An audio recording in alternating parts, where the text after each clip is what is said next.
조합제TV 시청자 여러분 안녕하십니까. 2018년 12월 26일입니다. 올해가 이제 5일 남았습니다. 다음 해로 넘어가면은 가장 큰 관심사는 트럼프 김정은 회담이 또 이루어질 것이냐는 겁니다. 지금 상황에서는 이루어질 가능성이 매우 낮다고 봐야 되는데 이게 알 수가 없는 게 트럼프의 변덕입니다.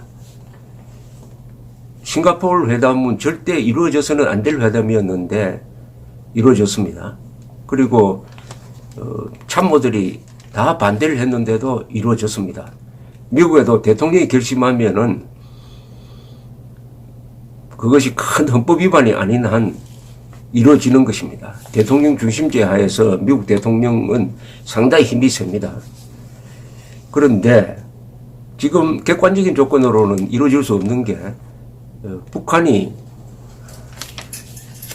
전혀 핵 폐기에 대해서 성의를 보이지 않고 자꾸 쇼만 하려고 합니다. 쇼. 풍계리 핵실험장 폐쇄. 그건 어차피 폐쇄해야 될 수명이 끝난 것인데 그 폐쇄한 걸 가지고 아주 큰 성의를 보인 것처럼 하면서 종전선언하자 이렇게 나오니까 미국에서는 이 전문 관료들이 계속 브레이크를 걸어가지고 트럼프가 하고 싶어도 못하도록 근근히 지금 브레이크를 걸어놨는데 트럼프가 불쑥 이 트위터를 치는 걸 보면은 또 한 번 만나고 싶다. 김정은을 만나고 싶은 간절한 마음이 배어 있습니다. 한 번도 김정은을 비판하지 않습니다. 싱가포르 회담 이후에는 한 번도 김정은을 비판한 적이 없습니다. 김정은을 가리켜서 아주 마음이 통하는 사람이다. 그리고 사랑에 빠졌다든지 한 번 만나서 사랑에 빠졌다는 겁니다. 북한 주민들도 김정은을 사랑한다느니 뭐 이런 이야기를 하는데 만나기 전과 후의 김정은에 대한 이야기가 180도로 달라졌습니다. 물론 트럼프는 그런 식으로 이야기를 하더라도 아래 사람들은 북한에 대해서 엄정한 자세를 취하고 있는 건 사실이에요. 그러니까 대북 경제 제재를 계속 유지해 가고 있습니다. 좋게 보면은 굿캅, 배캅의 역할을 분담을 하고 있다고도 보여지는데 점점 트럼프의 미국 내의 정치적 입지가 약화되니까 이번에 또 한 번 만나서 또 한 번 속지 않느냐 하는 의구심이 점점 짙어지고 있습니다. 특히 중간선거에서 패배해가지고 하원에서 졌습니다. 그래서 하원이 민주당 쪽으로 넘어가니까 또 지금 여러 방향의 수사가 트럼프를 향해서 좁혀져 오고 있는 이런 과정에서 트럼프는 언론의 주목을 받을 만한 행동을 찾아가면서 하는데 전력을 다합니다.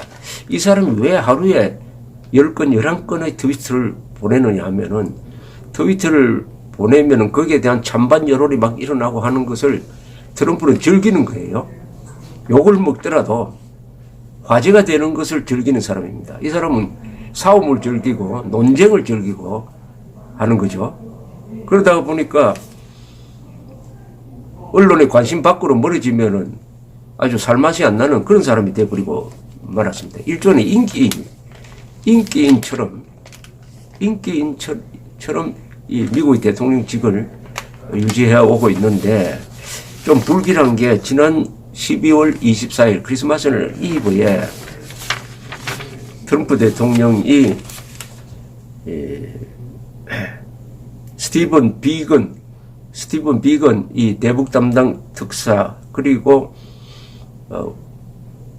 NSC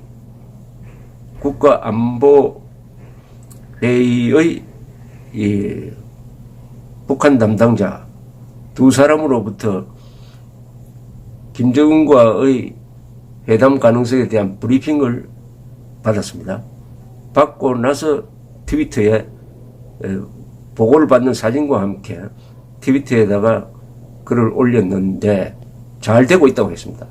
잘 되고 있어가지고 곧 김정은 위원장과 체어맨이라고 했어요.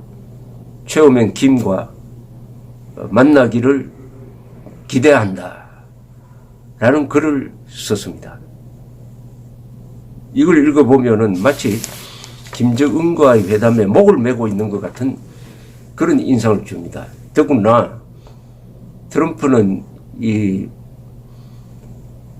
성탄절 휴가를 맞아가지고 자기 별장에도 가지 않고 이 화이트하우스에서 백악관에 머물면서 계속 남을 욕하는, 책임을 전가하는 그런 트위터를 날리고, 더구나 외국에 나가 있는 파병된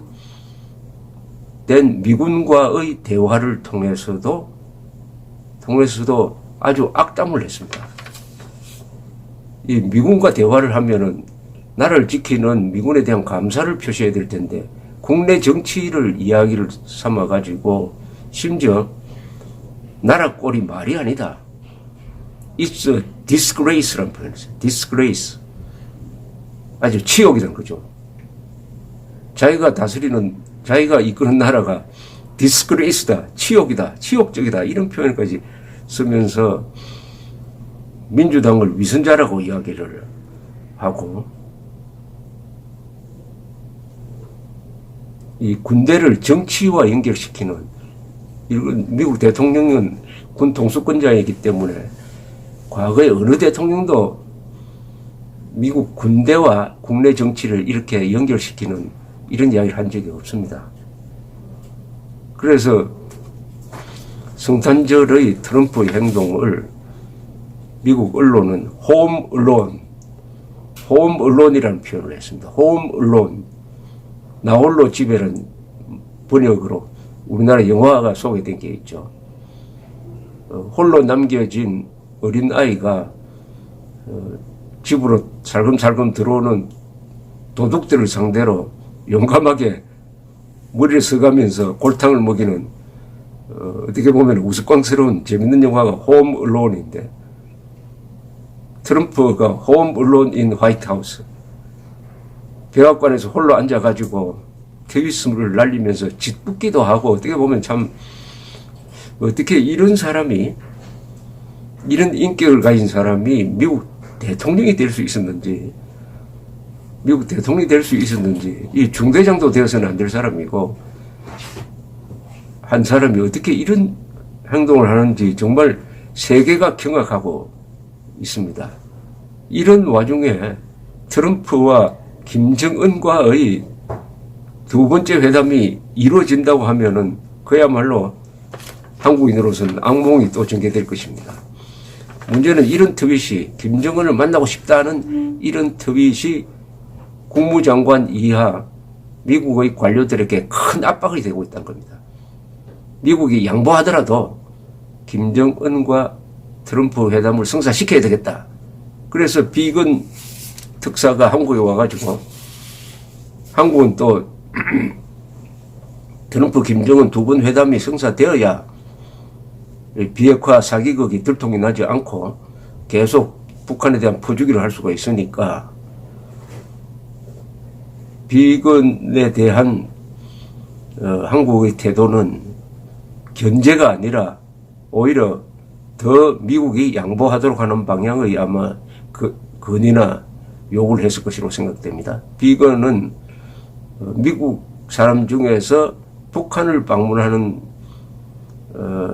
그 자격 요건, 허가 요건을 좀 완화하겠다. 그래서 북한에 대한 인도적 지원을 좀 할 수 있도록 하겠다는 취지의 이야기를 했는데, 이게 다 쇼입니다. 쇼. 북한에 인도적 지원을 한다는 것은 그 말 자체가 틀려먹었습니다. 북한 주민에 대한 인도적 지원이 아니라 이것은 북한 정권 종사자에 대한 인도적 지원이죠. 그것이 북한 정권 손에 넘어가서 그 정권을 통해서 주민들에게 가는 동안에 빼돌려지기도 하고, 북한 주민들에게 10분의 1이나 2가 전달될까 말까 하는 거 아닙니까? 예컨대 개성공단 노동자에게 지급된 월급의 한 10% 정도만 본인한테 주고 나머지 전부 다 북한 노동당 정권이 빼돌려 버렸습니다. 이런 형상은 대북 지원이든 어디든 다 적용되는 것인데 이걸 인도적 지원으로 사기를 치는 거죠. 이 남북 관계, 대북 관계에서 키워드는 사기입니다. 사기. 근데 사기를 근사하게 포장하기 위해서 대북 퍼주기를 경제 협력이라고 하고 북한 노동당 정권을 도와주는 것을 인도적 지원이라고 지금 거짓말하고 있는데 비건이 그런 카드를 꺼낸 걸 보니까 실무자들은 어쨌든 김정은 트럼프 회담을 성사시켜야 되겠다는 이런 초조감에 지금 몰리고 있는데 성사된 다음에는 어떻게 되느냐. 그때 또 근사한 합의를 또 만들어낸다고 쇼를 할 겁니다. 그 쇼는 뭐냐.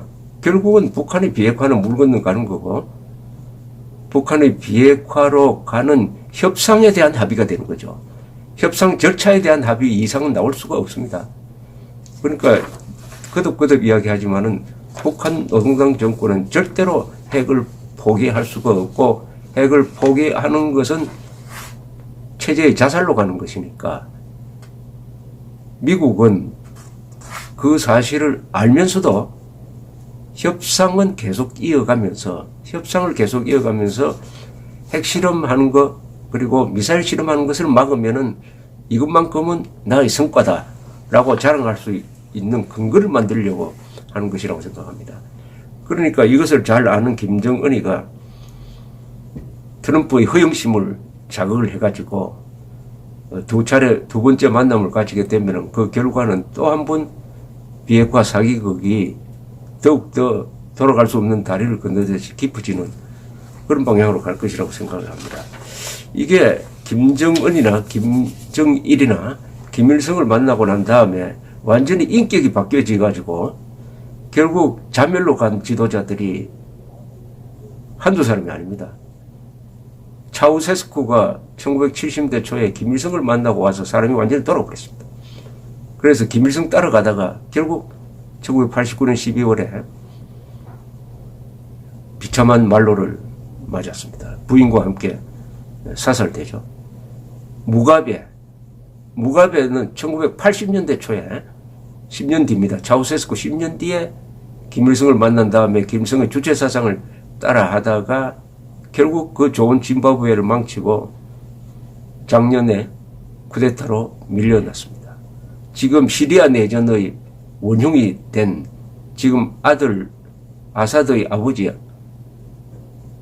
아사드도 김일성을 만나고 나서는 우상숭배로 가서 저렇게 되고 말았습니다. 한국에서도 김일성, 김정일, 김정은 만난 사람들이 말로가 좋지 않습니다. 좋지 않을 겁니다. 좋지 않았고 또 좋지 않을 것이라고 생각합니다. 트럼프도 악명에 씌워진 존재가 아니냐 하는 생각이 듭니다. 어떻게 보면 이게 공평합니다. 악마를 상대로 거래를 해가지고 자기 인기를 누리겠다는 그 허영심에 이미 자기 파멸의 씨앗이 숨어 있는 것입니다. 이제 김정은이가 신년사를 어떻게 또 발표하느냐에 따라서 또 한번 이 남북 관계나 미북 관계에 어떤 방향성이 보일 것이라고 생각을 합니다. 어쨌든 트럼프를 믿고 한국인들이 안심하다가는 큰일 납니다. 우리를 지킬 사람은 트럼프가 아닙니다. 우리를 지킬 사람은 우리밖에 없습니다. 감사합니다.